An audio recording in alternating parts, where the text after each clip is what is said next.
I think you can honestly say Clint Eastwood is a living legend. Just blew 5 minutes of our conversation. I think he is one of very few actual superstars who represent the Hollywood tradition, still alive and still at work. Are you gonna pull those pistols or whistle Dixie? Clint Eastwood is like no other Hollywood star. He's bigger than almost all of them, and his longevity is extraordinary. Clint Eastwood has made an indelible mark on the Western genre and on the cop thriller. His ability to take control of his career, produce, direct, and star, became a template for people after that. You're looking at a living legend, Lily.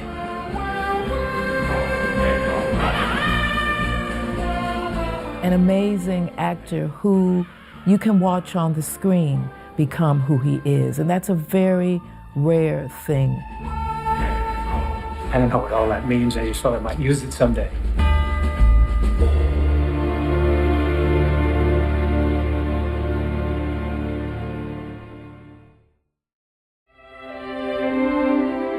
Clinton Eastwood Jr. was born on May the 31st, 1930, in San Francisco, California. His father, Clinton Sr., was a steelworker, amongst other things, and his mother, Ruth, was a homemaker. In the 1940s, they settled in Piedmont, and he went to the local high school. He was asked to leave, and then he went to a technical college. He was not a good or enthusiastic student. He tended to not do well on grades. He liked doing car mechanics and shop, but in the end, there's some doubt over whether he actually graduated at all. So coming out of school, the young Clint Eastwood really had no direction, and you have a short period of years where he tried different things. He worked in a steel furnace. He was a firefighter in a forest. He worked as a grocery clerk. But there was no sort of fixed bearing for the young star to come. So he did what many other young men at the time did, was join the army. During his service, Eastwood would predominantly work as a lifeguard at Fort Ord in Northern California. When he left the army after 2 years, he'd seen no fighting at all. But by that time, he was determined on an acting career, so he went to Los Angeles, which everybody aspiring did go to in those days. While drifting around Los Angeles looking for work, the young Clint ran into an old friend called Chuck Hill. Now, he knew Chuck Hill from his Fort Ord days in the army, and Chuck Hill, by chance, had contacts at Universal. And in the young Clint went for his audition, and the producer who met him could see he was striking, but he said he was terrible. He said he was stiff. He had this kind of awful tendency to talk through his gritted teeth. His facial expression didn't change. Little did he know, this producer, that actually that would be the very ingredients from which Clint would make a legend. Universal gave him a 40-week contract, which was something. But then he was dropped again because they didn't think he was really likely to be a very good actor. He made 3 or 4 films for them. Very, very forgettable roles, completely unsuited to him. Plays a sort of scientist in a terrible horror film called Tarantula, until he landed the role of Rowdy Yates in the television series Rawhide. Keep rolling, rolling, rolling. I was a little girl then. I remember this series because I remember him. He was very, very handsome. The theme song was fantastic, and it was a wonderful series. He's a kind of greenhorn cowboy, the young guy of the ranch who has to kind of learn many lessons. Eastwood often said that he found him a real burden to play. He was the do-gooder, but he was beloved. And this series would last for 6 years. It really was an institution of its day. Eastwood was almost 30 by then, and he felt as an actor that the part wasn't big enough for him. It couldn't allow him to develop himself. It was also grueling. This is television. You have to turn a show out every week, so it means you're in studio 7 days a week. It's off. It was just grueling. By the end of his period on Rawhide, he was even directing trailers. He never quite got to the level of directing individual episodes, but he was directing various trailers for the show. So clearly, he kind of moved up within the show to become something quite prominent. It was towards the end of Rawhide that the Italian director Sergio Leone was casting around for an American actor to star in his Western A Fistful of Dollars. And he landed on Clint Eastwood, and the legend was born.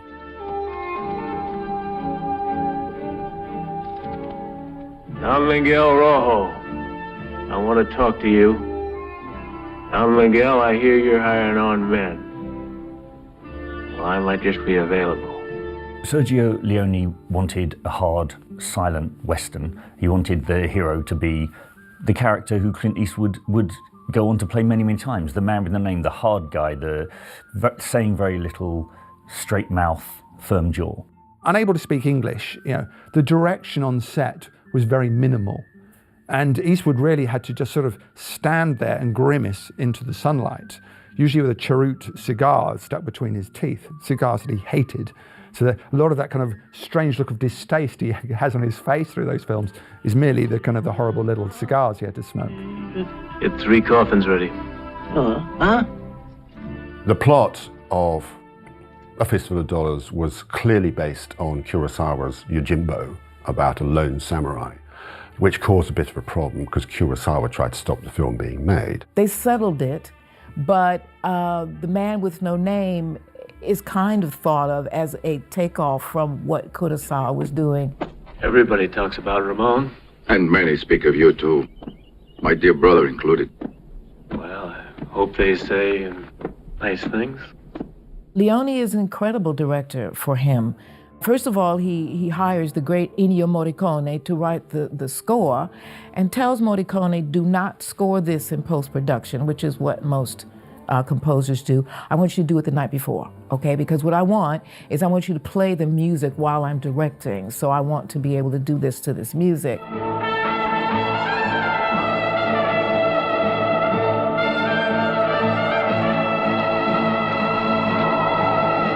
Leone has this incredible soundtrack, which is all dubbed. The voices are all dubbed, but also the sounds are all dubbed. So it's almost as if every part of the soundtrack is music. Every sound of wind, every clash, every gunfight, it's all very carefully composed and prepared. This created a slightly strange aura, a slightly sort of out of place way that the characters talk, which somehow is very effective. They were completely different to your average American movie. Less script, more close-ups of people, and of course the great thing about them was that they were enormously visual.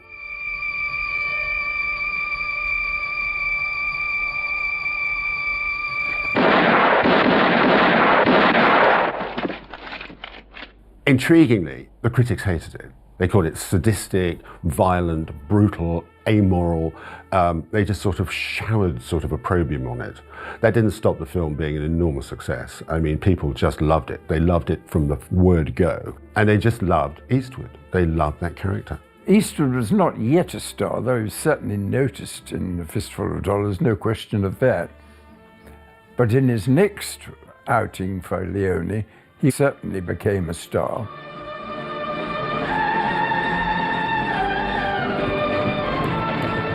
Such was the success of A Fistful of Dollars that the following year, Leone approached Eastwood to star in the film's sequel for a few dollars more. What are you doing here? You're not running away, are you? No, I'm not running away. I'm going after him. I'm going alone. Our partnership is dissolved. Now, boy, let's wait and talk it over. Yeah, well, all we've done is talk. I've been reasonable with no results. Now, take it easy. We only knew the Santa Cruz part of his plan. Well, you were the one who had their strategy all worked out. Now I'm going to meet Indio. I see. I better go along. A Few Dollars More had the added bonus of Lee Van Cleef, and it's about 2 rival bounty hunters going after this escaped convict, all told with the kind of wonderful sense of timing and flashback, and again, the lovely textures of Almira have gone up a notch. Absolutely wonderful film. Developed a little bit of the character. I mean, these are very sort of cold, hard, brutalist westerns, but there was a little bit of humanity creeping in sometimes, certainly in the relationship between Eastwood and Lee Van Cleef, which was beautifully organized. Of the three, in a funny sort of way, it's my favorite.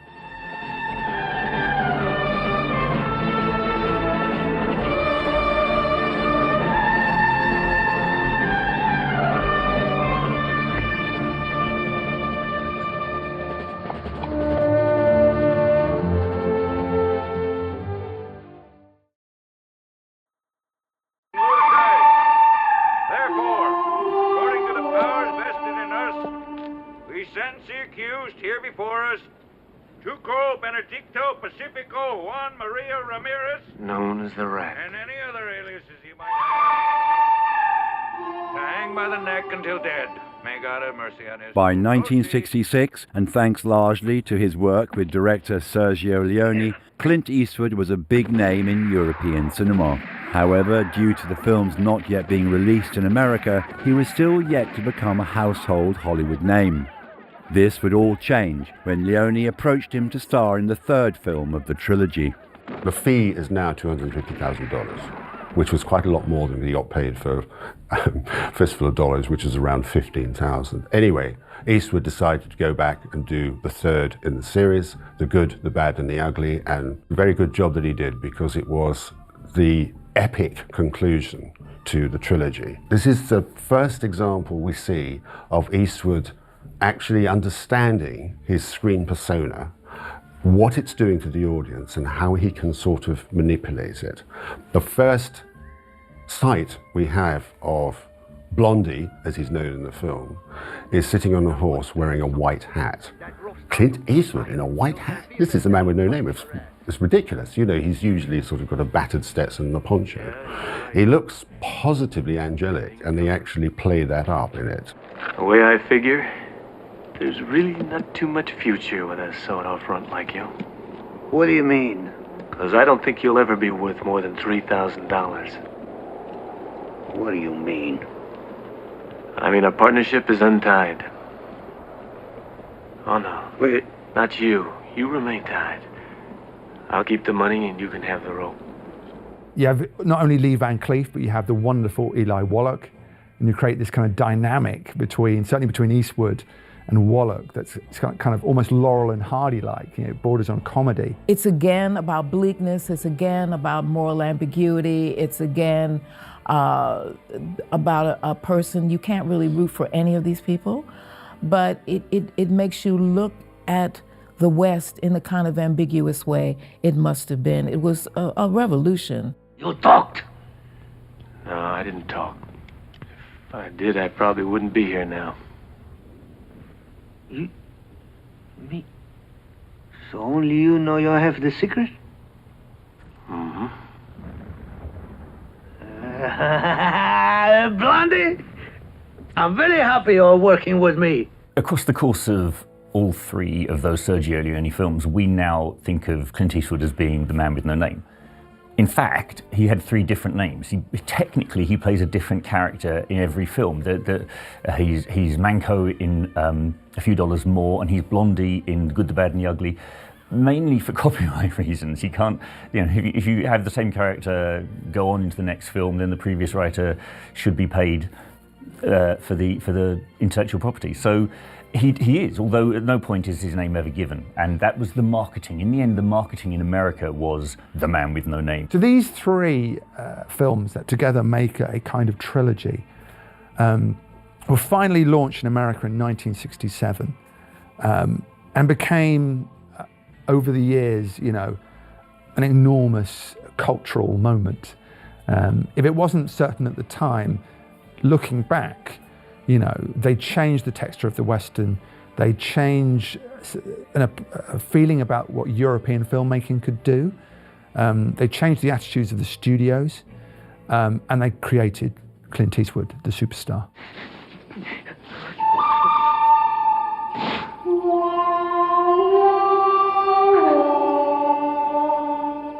It'll be a lot easier with that. Coming out of the spaghetti westerns, again, Eastwood has learned things. You know, he's learned a lot from Leone. He would always praise him as a great influence on his career. But he returned to America now determined to be the master of his domain. Clint Eastwood wanted to be dictating to some level the films he did and how he did them. So Hang 'em High, a film he returned to America to make, was ostensibly an Eastwood production. This is the point where Malpaso Films, which is his own production company named after a creek on his own land, the production company he still has today, was kind of launched. I just came from the Johansson place. His herd was gone. I found Johansson and his wife on the kitchen floor, gunned down. Dead. Oh. Hang him. You're making a mistake. Oh. The story is about a man who's like Lynch, but he survives, and he comes back for his revenge. This is a theme that will carry on through many, many, many of Clint Eastwood's films, most of them westerns, but not exclusively so. The idea that someone who has been unjustly damaged in some way, returning apparently from the dead to seek revenge on his tormentors. All right, Marshal, what do you say I done? You don't remember me, do you? No. When you hang a man, you better look at him. It was an unusual Western, quite unlike American Westerns generally. And Hang 'em High was really Eastwood's attempt to do something rather like Leone, but really in his own image. And you get a sense with this film, which became an instant hit for United Artists, that in some respects, Eastwood had taken up the mantle of the American West in cinema from John Wayne and from James Stewart, and he'd kind of moved it on. He was the next generation star of that genre. What kept you? Well, I was very lucky. I ran into this fabulous blonde. She was lying on a snowdrift. Do you have a friend? No, I'm pretty out of luck. Thanks for waiting up for me anyway. No problem. 1968 is Where Eagles Dare, after the book by Alistair MacLean. Eastwood's agent said, you know, why don't you get into a picture with the big actor? I mean, a real senior actor. Try yourself up against the big guy. So the big guy was Richard Burton. The film is about Burton and Eastwood as two commandos leading a mission to rescue a British officer who's been captured by the Germans and held in this castle on unfeasibly impenetrable cliff tops with the most outrageous defences. And so they have to worm their way around. It's a very tense thriller. One of the chief delights in Where Eagles Dare is watching Richard Burton eloquently tell us this kind of endless confusions and what's going on. And then we cut to Clint Eastwood's befuddled face, you know, completely confused, just as the audience are, of what on earth is going on. Lieutenant, in the next 15 minutes, we have to create enough confusion to get out of here alive. Major, right now you got me about as confused as I ever hoped to be. It is unusually violent, actually, even for a war film. And it has been said that of all the films that Clint has made, and he has a lot of death dealing in most of his films, either as a gunslinger or whatever it is, he kills more people in this film than any other movie. Everybody recognized that Eastwood was more than just a star of Westerns, that he could be a genuine actor. Laughter was an April song that echoes on and on. Paint Your Wagon is a very unusual film. It has Lee Marvin, it has Clint Eastwood. Lee Marvin is a prospector, Clint Eastwood is his buddy. They are trying to get gold, get women, in many ways a classic Western. What's unusual about it is it's a musical. Neither Clint Eastwood nor Lee Marvin have what I would describe as a great singing voice. But the personality of the film is almost that gruffness is what makes it work, that gives it its charm. His rendition of I Talk to the Trees is one of the funniest things I've ever heard, actually. I'm not surprised that the trees didn't talk back to him or sing back to him. Then I'll try to find the words to say all the things you mean to me.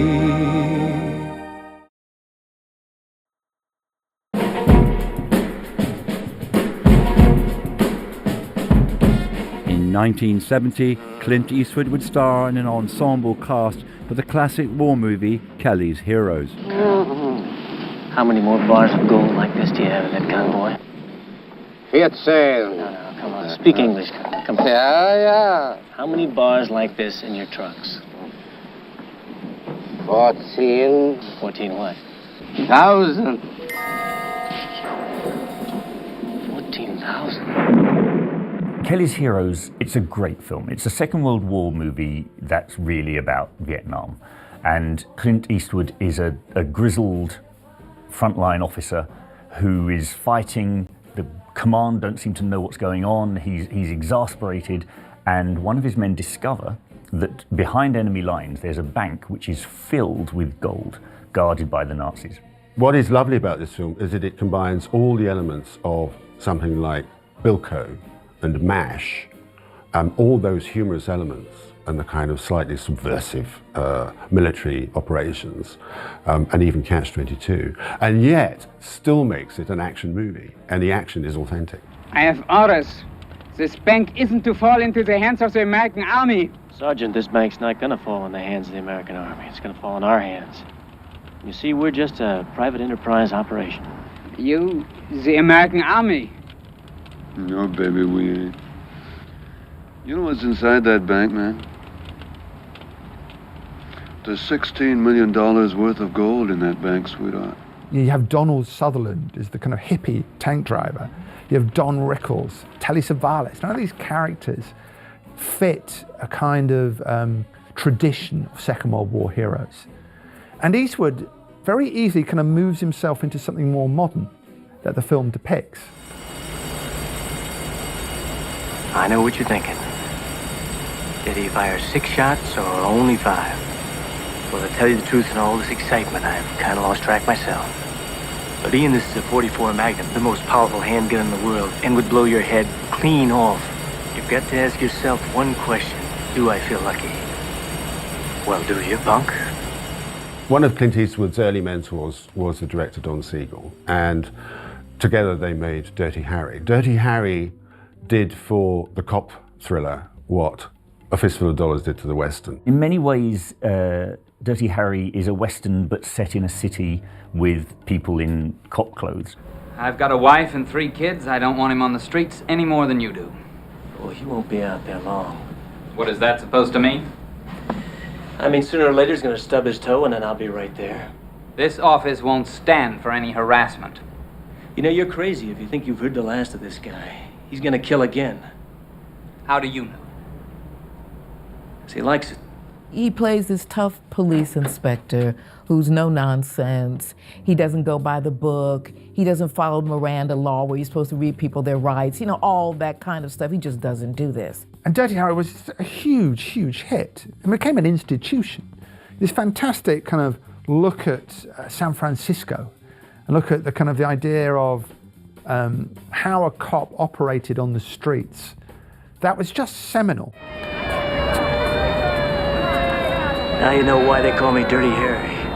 Every dirty job that comes along. A lot of people reacted very negatively to the way that violence was depicted and the way that Eastwood rejected certain liberal values in his work as a cop. He was the cop who got things done and killed when he had to, not someone who was going to, you know, give people space. And that was a very, very divisive idea. This is Dave Garver with a little verse, a little talk, and 5 hours of music to be very, very nice to each other by. In 1971, Clint Eastwood would take his first steps into directing with the film Play Misty for Me. Caramel, Dave Garver speaking. Hello? Hi, what'll it be? Play Misty for me. Misty, huh? We have that right on the play rack. Thanks for calling. I see you got your little Misty chick calling you again. Righty. Swing low. You take it easy now, huh? It's such an unusual film for him to start his directing career with. You would have expected a Western or some kind of thriller, but this is a different kind of movie. It's the story of a DJ who is, you know, a bit of a womanizer, and gets involved with a fan, and she turns into a stalker. It's strange to watch him and feel that he's in terrible danger when normally he's the one dealing the danger out. So it's a great contrast to his career. Are you trying to say you don't love me anymore? I never told you that I loved you. Well, not in words, maybe, but there are lots of ways of saying things that have nothing to do with words. It's funny you read it that way. People were surprised that Eastwood should play such a part, but they certainly approved of it. The critics liked the film.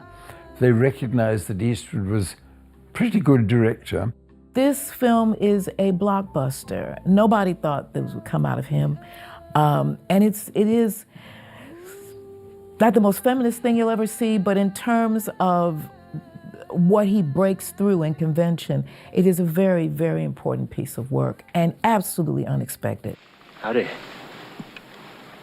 Howdy. Name's Josie Wales. I've heard of that name. Some said you'd be headed this way. And they said a man could get rich on reward money if he could kill you. Seems like he was looking to gain some money here. The outlaw Josie Wales is about a Missouri farmer who joins a Confederate guerrilla unit and during the Civil War, American Civil War, and is on the run. It was originally directed by Philip Kaufman, very fine director, in fact, but Eastwood and he fell out, and he got him fired from the picture, and then took over the direction. The Directors Guild of America didn't approve of this, and they introduced something called the Eastwood Rule, which meant that no star could sack the director and then take over directing themselves. All right, you can let him up now, boy. Let him up. Get up, goddammit. Whooped him again, didn't we, Josie? Whooped him again, boy. It is expansive, it is humane, it has humor, it has a very big canvas, and again, essentially, it is about a man who is seeking revenge for the death of his family at the hands of Union soldiers. It's about people who don't fit in, don't fit in this great idea of America. So it's his first great exploration, I think, from Eastwood about America's working class, almost. A subject he would come back to repeatedly and was very interested in. What does this country offer people? What does it do for people? What does it mean? I'm looking for Josie Wales. That'd be me. You're wanted, Wales. I reckon I'm right popular. You a bounty hunter? Man's got to do something for a living these days. Dying ain't much of a living, boy. That was a huge feather in his cap with the critics, who, many of them thought that it was one of the best westerns of all time, and they certainly do today.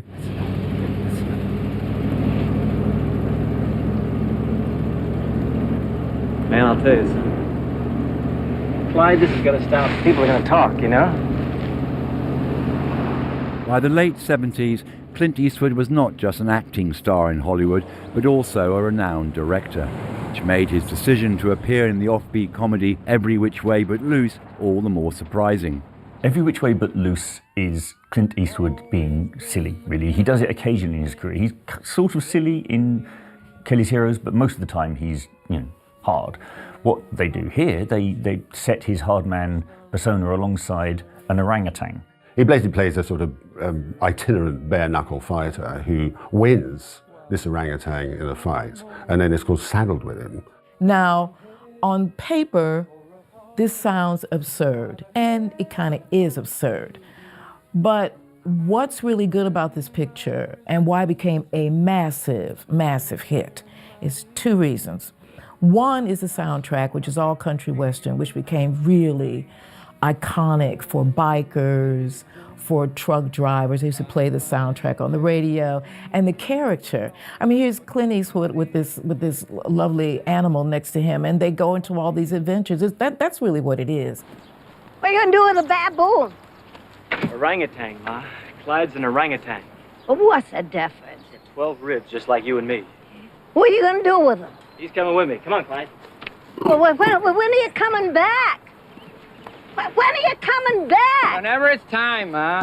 This was madness, you know. All Eastwood's advisors were like, whatever you do, don't do the monkey picture. And of course, that was red rag to Eastwood. And he said, you know, the reason I did Every Which Way But Loose is because they all told me not to. It's got all of the ingredients of the Eastwood film, but it's also got slapstick, essentially. It's got very, very broad humour. It became a huge hit because I think it spoke to people. You know, it really communicated with people that Hollywood weren't providing films for.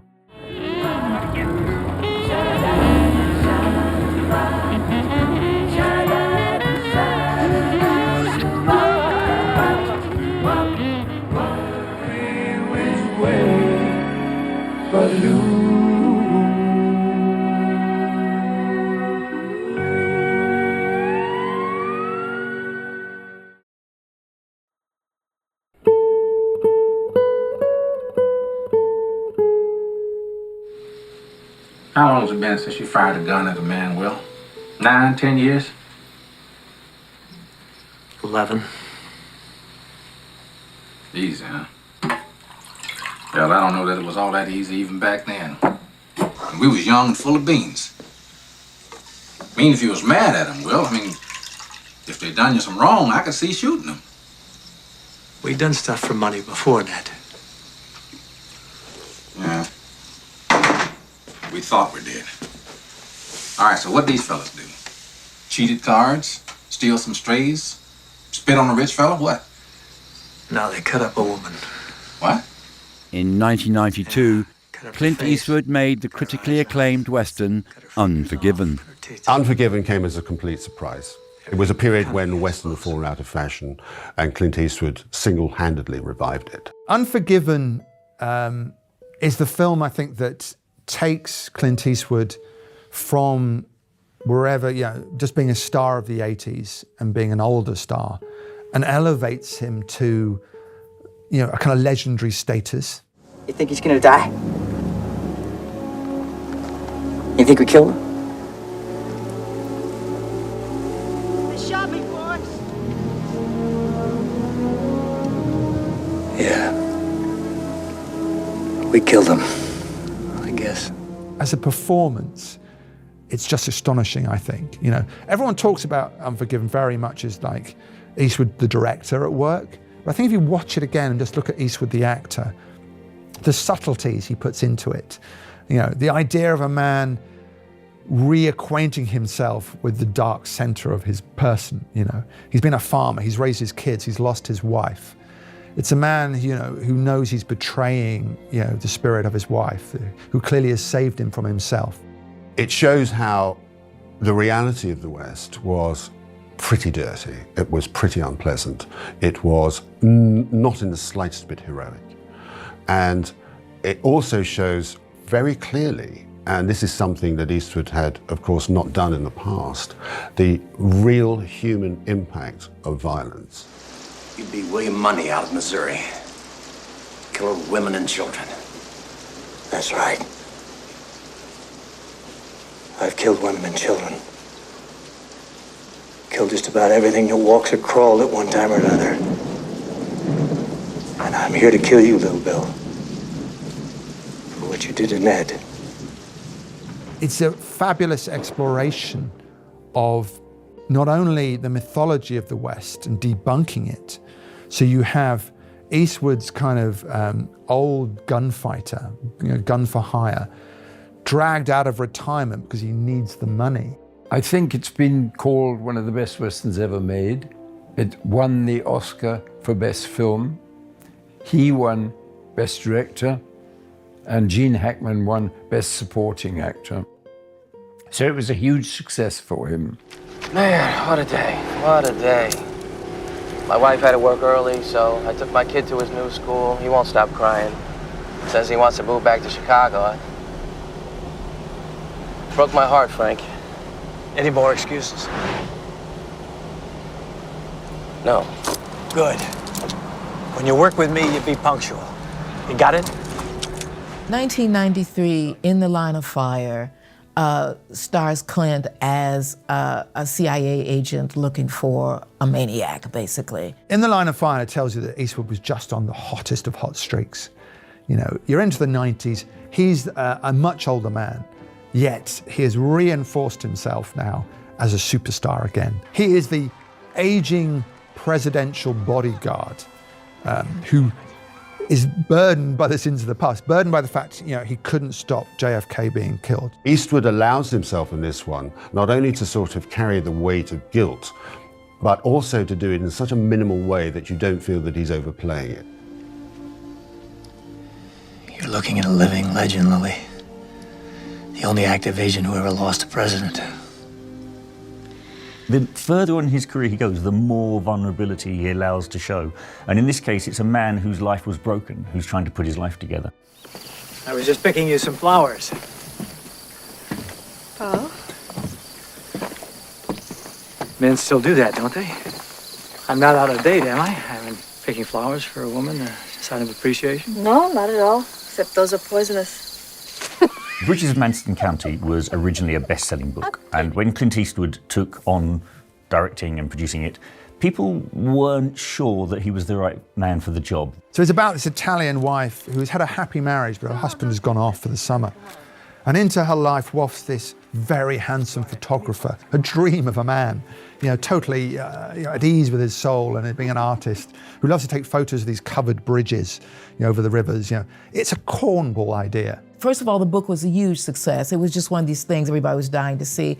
Meryl Streep plays the Italian housewife. She gets an Oscar for it, but she's supported by Clint Eastwood. Clint Eastwood gives her the space, and you can see his generosity as this photographer. I'm not going to apologize for who I am. Nobody's asking. And I'm not going to be made to feel like I've done something wrong No, you're here. not going to be made to feel anything, period, because you have carved out this little part for yourself in the world where you get to be a voyeur and a hermit and a lover whenever you feel like it. And the rest of us are supposed to feel incredibly grateful for this brief moment that you touched us. Go to hell! It isn't human not to be lonely, and it isn't human not to be afraid. You're a hypocrite and you're a phony. It's a very, very adult film, very mature, and it sounds soppy, but there is absolutely nothing soppy about it at all. The two of them work terrifically well together, and I think that a lot of people who had grown up with Clint Eastwood and those who didn't particularly like his films were very, very pleasantly surprised by it. I'm going to need that speed bag back. This bag? Yes, that bag. That's my bag. And if you're hitting it, people will think I'm training you. Is that such a bad thing, boss? Yes, it is. Every time you touch it, you're losing me business out here. I gotta agree, I am embarrassing myself. Well, I can't just lend it to anybody, you know. I understand. $1 Million Baby, the next big Oscar winner for Eastwood, I think is one of his great performances. $1 Million Baby is one of those really extraordinary films that I can't think of anybody else who could have made it in quite the same way. It's about a female boxer and her aging trainer. Clint Eastwood plays a trainer, Hilary Swank plays a boxer. Having trained her, promoted her, and got her into her first big championship fight, she is so badly damaged she becomes a paraplegic. It's actually about guilt and what do you do and how do you accommodate it. And if anyone argues that Clint Eastwood couldn't act, I would direct them toward the scenes in $1 Million Baby where he goes into the church.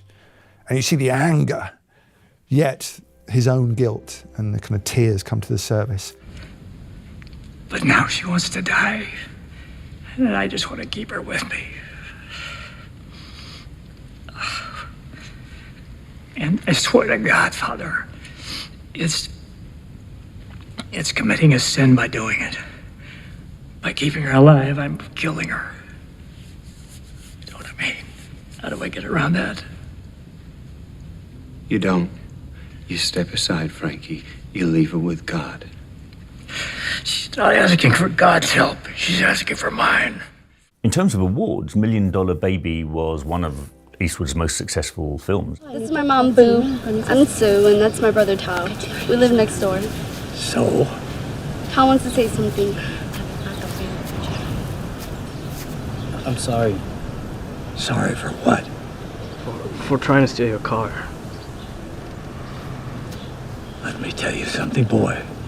You step on this property again, you're done. As a late entry in his twilight years, to come up with a film like Gran Torino is little short of remarkable.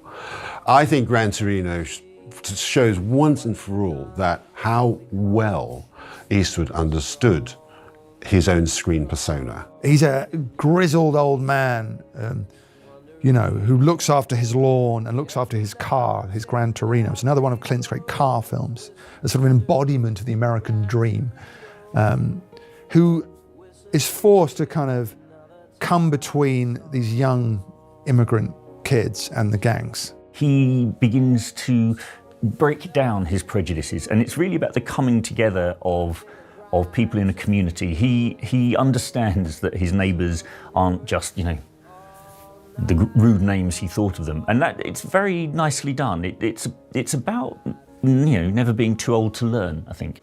What happened to your knuckles, anyways? I slipped in the shower. No big problem. Look, now, Yum Yum, if he doesn't ask you out, I'm gonna ask you out. Well, don't listen to him, he's the white devil. Yeah, I'm the white devil. There's something about Clint, the elderly Clint, that's much more charming in a way than maybe his middle career. His frown has become, you know, one of the great special effects on the cinema screen. There's just something indomitable about it. Gran Torino was a huge hit. It's not always talked about in terms of his canon, but I think it's one of his most touching films. You've come a long way. I'm proud to say that you're my friend, but you got your whole life ahead of you. But me, I finish things. That's what I do. And I'm going it alone. No! Wait! Why? Why?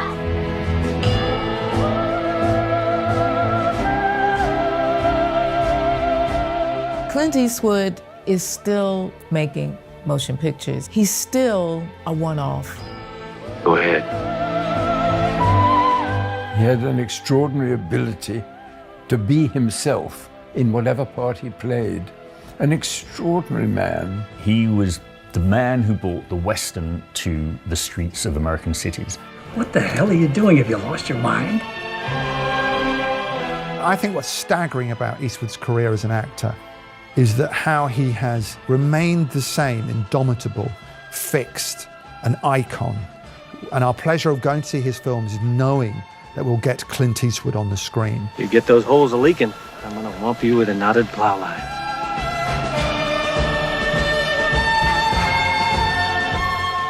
He was someone who was as big a star as anybody had ever been in Hollywood. He is the only actor I can think of who understands the value of his screen persona to the extent that he can manipulate it through a variety of nuances. I've never known an actor to explore the idea of his own mythology quite as much as Eastwood has, and I think that makes him priceless. Adios.